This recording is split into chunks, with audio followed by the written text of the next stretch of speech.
12월 달 원론을 한번 보도록 하겠습니다.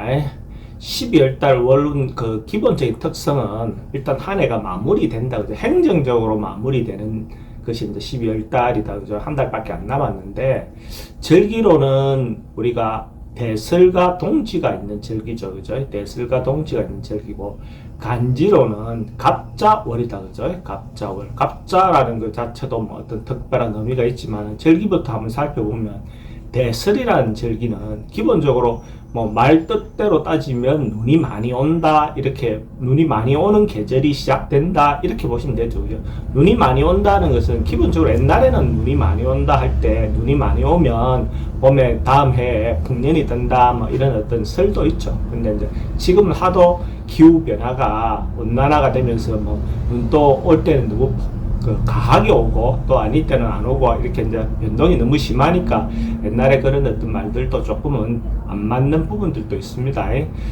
또 동지라는 것은 우리가 음의 기운이 절정에 달할 때 그 말은 어둠이 밤이 가장 길고 다시 가장 짧은 절기죠. 그죠? 절기가 시작되는 게 동지인데 그 의미는 음이 극단에 달하면 양이 새로 생긴다. 그치? 가장 음이 극단에 달아있지만 그때부터 다시 양으로 전환된다. 이런 의미죠. 양으로 전환된다는 의미, 음양이 전환된다는 의미에서 새로운 희망, 새로운 시작. 그래서 옛날에 어떤 역학적인 어떤 그 의미로 따지면 갑자부터 새로운 해로, 자부터, 그러니까 자월부터 새로운 해로 시작된다라고 보는 어떤 이론적 논리도 있었죠. 근데 이제 이론으로 따지면 자부터 음이 양으로 전환되니까 새해가 시작되는 게 맞을 수도 있습니다. 근데 현실은 그만큼의 기운이 지구에 도달하고 지구 사람들에게, 살아가는 사람들에게 영향을 주는 어떤 부분에서 일정 기간에 버퍼가 작용을 한다라고 보는 거죠. 그 버퍼가 어찌 보면 한 달, 보름 정도의 절기, 그러니까 새로운 입춘이 올 때가 새로운 해로 전환된다라고 보는 것이 역학계의 통설입니다. 그래서 기본적으로 그렇게 대부분은 쓰고 있죠. 근데 한때는 새로운 기운이 시작되니까 자월부터 시작돼야 된다고 주장하신 분들도 있었죠. 그죠? 근데 기본적으로는 이제는 이제 정리가 돼서 입춘부터 새해가 시작된다라고 역학에서는 그렇게 봅니다. 근데 실제로 간지적으로도 갑자라는 글자는 육식갑자에서 처음 시작되는 거죠. 그러니까 아예 새로운 육식갑자의 주기가 월로 따지면 5년간의 주기가 시작된다. 그러니까 개해로 끝나고 갑자로 시작된다.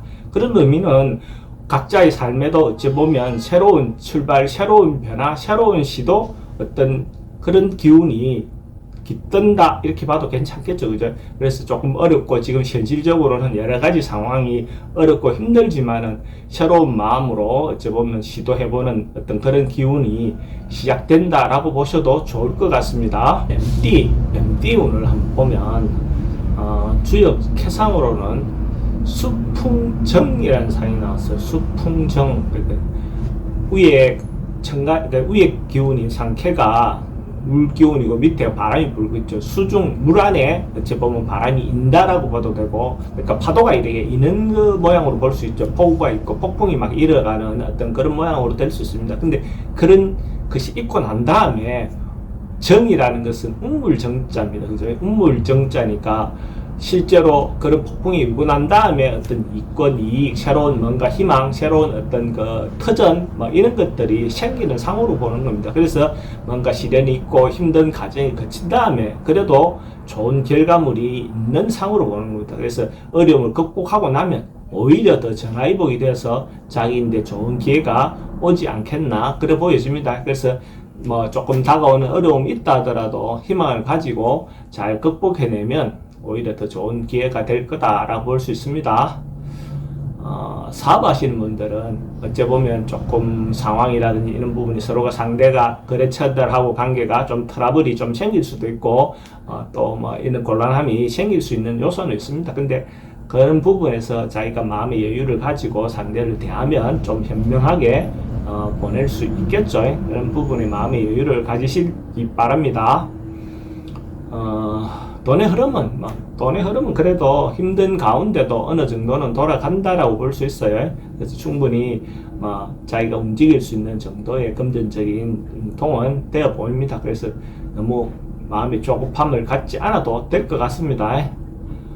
소망하고 희망하는 거 큰 것은 아니지만은 작은 거 자기가 기대를 어느 정도 낮춘다면 자기가 원하는 바를 얻을 수 있는 그런 정도는 돼 보입니다. 너무 큰 거 지나치게 분수에 안 맞는 것만 아니라 하면 충분히 얻을 수 있지 않겠나 그래 보여집니다. 취직하시는 분들은 어찌 보면 취직하시는 분들은 좀 시기는 좀 걸려도 어느 정도 진행이 될 수 있는 기회가 올 것도 같습니다. 내년까지 기다리지 말고 어찌 보면 어떤 자기한테 기회가 주어진다면 시도를 해보는 것도 좋아 보입니다. 연애사는 조금 초기에 만나거나 이럴 때는 오히려 잘 되는 것 같다 보이더라도 결국은 조금 선사되기가 좀 어려운 운으로 볼 수가 있어요. 그래서 지금 당장 그 어려움이 그게 문제가 생긴다 하더라도 너무 실망하시지 마세요. 매매는 어찌 보면 기인을 얻어서 조금 자기가 원하는 바를 얻어낼 수 있는 그런 정도 운도 되어 보입니다. 그래서 생각 안 했던 의외의 어떤 결과가 나올 수도 있어 보입니다. 한번 기대해 보시는 것도 좋을 것 같습니다. 이사는 지금 당장 하는 것은 좀 좋아 보이지 않습니다. 가능하면 참았다가 다음에 기회를 잡는 게 좋고, 어쩔 수 없이 해야 되면 할 수 없겠지만 가능하면 자발적으로는 하지 않는 게 좋겠습니다. 건강은 절제하고 참고 이렇게 자기 관리를 좀 잘 하시기 바랍니다. 건강에 대해서는 누구든지 확신할 수 있는 건 아니잖아요, 그제? 관리하고 조절하는 것이 일단 다 현명한 방법처럼 보입니다. 나이별로 한번 보면 2001년생 신사생 뱀띠는 어쩌면 자기가 기다리고 있던 어떤 순간 자기인데 기회가 올 수도 있어 보입니다. 그러니까 좋은 기회가 올 수 있을 것 같으니까 희망을 가지고 한번 그러고 기회가 온다면 그 기회를 잘 살려보시기 바랍니다. 89년생 기사생 뱀띠는 어쩌보면 다음을 위해서 다가올 위기 같은 거 이런 것들을 좀 대비해야 되는 어떤 그런 운으로 보여집니다. 그래서 너무 서둘러서 뭔가 진행하거나 이거보다는 주변에 어떤 챙겨봐야 될 것들, 위험에 대한 것들, 인간적인 것들, 사업적인 것이든 주변의 어떤 환경적인 것이든 그런 부분에 대해서 좀 챙겨서 대비하시기 바랍니다. 77년생 정사생도 어떤 부분에서 주변의 어떤 상황이나 이런 데 좀 휘둘려서 자기가 중심을 좀 못 잡고 우왕좌왕할 수 있는 어떤 그런 운처럼 보여집니다. 그래서 중심을 잘 잡아갖고 현명하게 판단하시기 바랍니다. 잘못하면 이게 왔다 갔다 하다가 경거망동해서 손실을 볼 수 있는 어떤 그런 운도 되어 보입니다.